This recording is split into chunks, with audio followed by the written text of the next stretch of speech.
Assalomu alaykum. Geometriyadan skanavik kitobining 15-misolini ishlaymiz.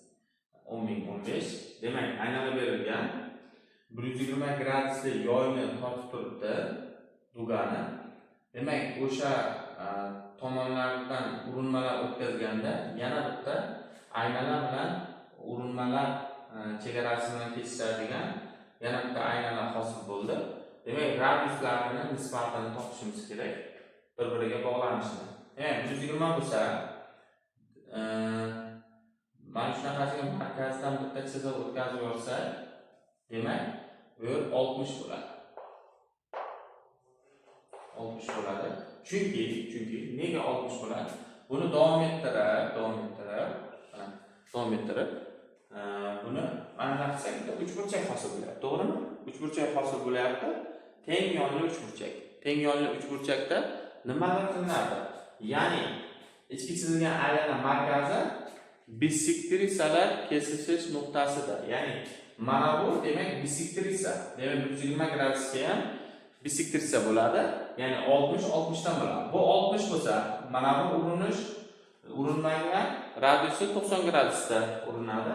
Demak, mana bu 30 gradus. Demak, masalamiz yechildi.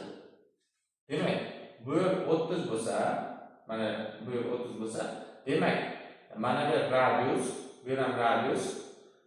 Demak, sinus 30 topsak, R ni mana bu O markazidan, masalan, A nuqtagacha bo'lgan masofasi. Masalan, sinus 30 ni topsak, demak, R ni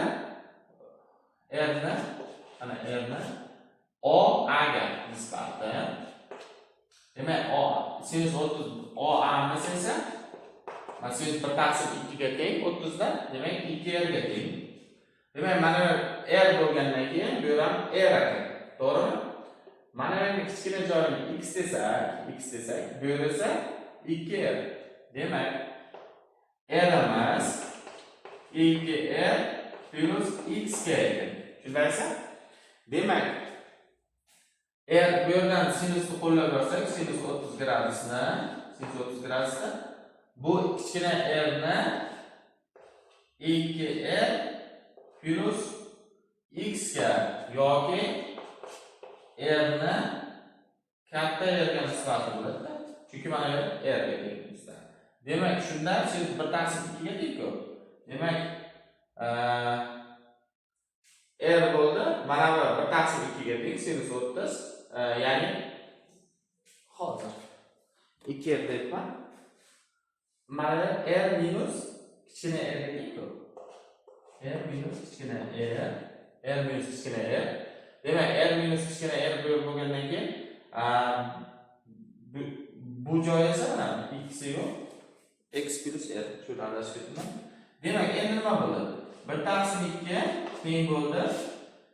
R taqsim R minus R bo'ldi. Shundan 2R emas R minus R bo'ldi.